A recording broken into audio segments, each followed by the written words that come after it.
He had a 19-point swing nationally among Hispanic voters, and of course having massive swings in every battleground state, double digits in every battleground state from 10 to 20 points, whether it was Florida, Pennsylvania, Nevada, Arizona, even Texas. And I think it came down to treating our community as whole voters, not just talking to us about immigration, not just talking to us about the economy, but talking to us about every single issue that matters holistically. And of course, it absolutely paid off. Yeah, I couldn't agree more. I think this was the first time we've ever seen any candidate speak to Hispanics as if they're just Americans. So the message he gave in Wausau, Wisconsin was the same message he gave in the Bronx, was the same message he gave in Phoenix, was the same message he gave in Coachella. We saw so many differences that the other side was doing, where they'd have an ad that was pro-Israel in one state and one that was, geared at Arab Americans in a different state. Is this going to be the new template for every other campaign, at least on the Republican side? Well, I think it absolutely has to be. It seemed to be very confusing for Democrats when they would talk about, opening certain minority offices and things that were really geared towards Hispanic voters, but they missed, again, that big picture, that holistic picture. I am a whole voter. I'm a mom. I'm a wife.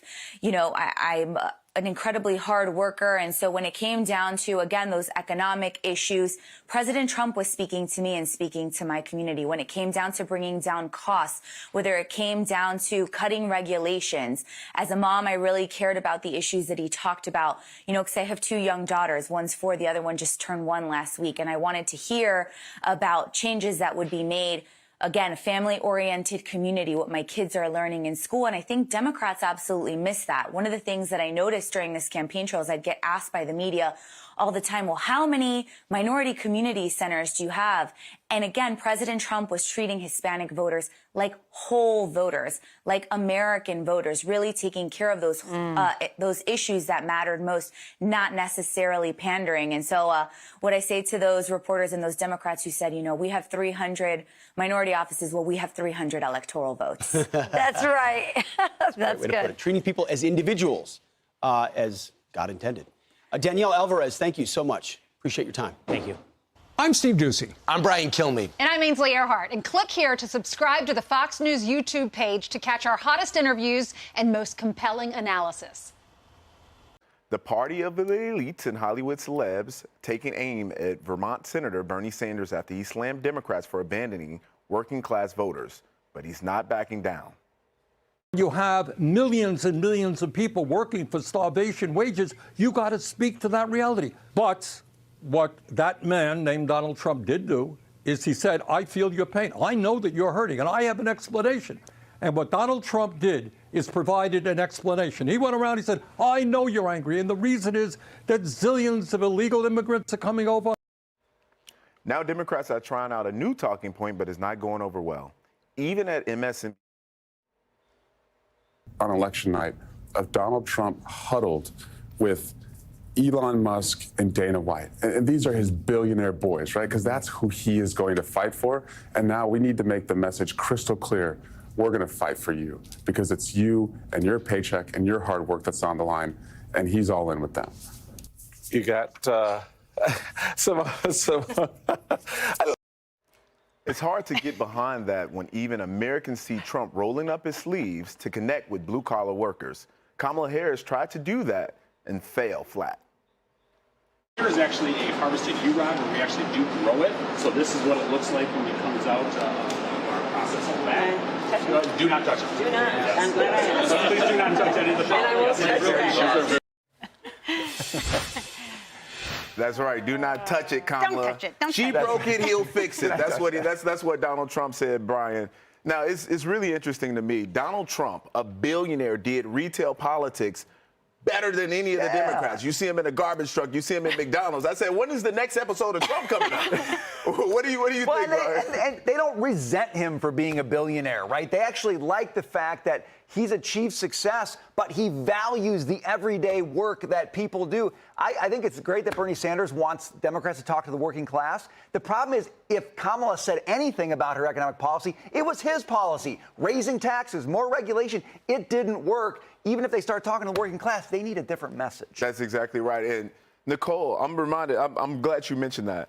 Trump, no tax on tips. Then Kamala Harris, no tax on tips. Right. Then it was pretty much the New York Post, I think they nailed it when they said, what did they say about Kamala Harris? Make Kamala great again or something like that. She stole all the Trump talking points. She'll wear a hat soon. Yeah, exactly. That's what it reminded was. me of that, the commercials. What was that? Anything you can do, I can do better. Right. But it wasn't better Right. because it was like a fake it till you make it. And people could really see through that. And they really thought that she was, ingenuine in what she was doing. Whereas Trump, like, there's nothing fake about that guy. Yeah, that's right. He just puts it all out there. Right. For me, when I listen to, there are a few Democrats right now are looking at like, man, we messed up, guys.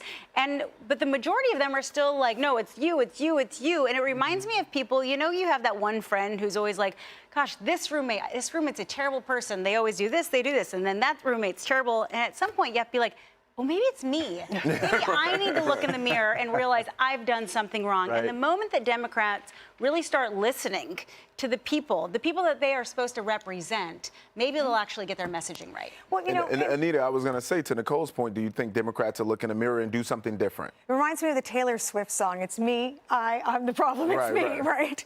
No, but you know what? Donald Trump, he did have a number of effective ways of connecting with the middle class. The garbage truck, McDonald's, but he also invited the steel workers up on stage with That's him right. during his rallies. Now, contrast that with who Kamala Harris invited up on stage. Beyonce, J-Lo. Who she paid. Right. So to be on stage. Who connects with the middle class? And one last thing, just to be fair, okay, Donald Trump has Elon Musk and some billionaires on his side, but she's got Mark Cuban and every top A-list celebrity in Hollywood. They all make a lot of money. Well, it didn't work for them. That's right. Yeah.